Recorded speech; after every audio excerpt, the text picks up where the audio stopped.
When you can't make it to City Hall or the school board meetings, local journalists from Duluth News Tribune will be there to report the facts and get your questions answered.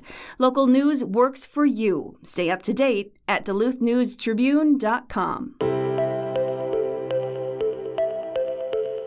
Hello, Northlanders. It's Monday, March 20th.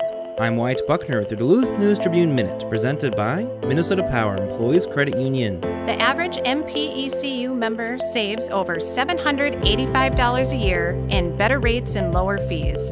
And with MPECU, every ATM is your ATM. With their free checking program, you get ATM fee reimbursements at any ATM anywhere in the U.S. Check out Minnesota Power Employees Credit Union services online at mpecu.com or visit their offices in downtown Duluth, Arrowhead Road, or Miller Trunk Highway. Now here's a look at today's headlines.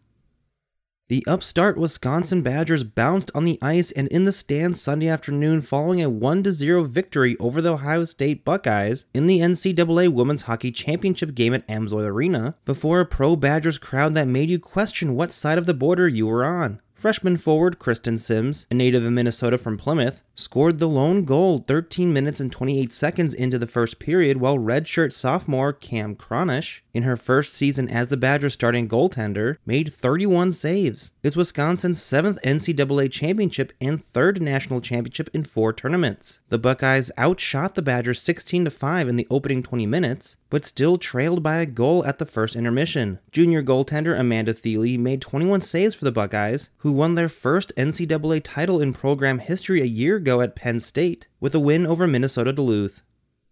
One incumbent and one newcomer have so far said they're pursuing seats on Duluth School Board. Alana Oswald, a former Duluth Public Schools employee, is pursuing a 3rd board term. Sarah Mikesell, who works in the Quality Management Department at St. Luke's Hospital, is pursuing her 1st. Oswald announced her plans to run via Facebook in early February. She told the News Tribune on Friday that she was wholeheartedly pursuing re-election. Since 2015, Oswald has held one of the board's 3 at-large seats, which encompass the entire school district rather than a portion of it. Mike Sell is pursuing the board's District 2 seat, which includes many of the city's easterly neighborhoods, including the Woodland one in which she lives. She announced her candidacy on Thursday. A volunteer at Moms Demand Action, a nonprofit that advocates against gun violence, Mike Sell was part of a group that pushed the district to send materials to parents about properly securing their firearms. School board members okayed the idea in November. David Kirby, a retired family physician and educator, has held the District 2 seat since 2015. Kirby did not return a Friday request for comment, but in the announcement Mike Sell published Thursday, he's quoted as saying that she would make an excellent school board member. The 3rd school board seat for which candidates can vie in November represents District 3, which covers portions of Duluth's downtown and other central areas. It's currently held by Paul Sandholm, a retired Duluth teacher who was first elected in 2019. In a text message Friday, Sandholm told the News Tribune he was on vacation and would check back later.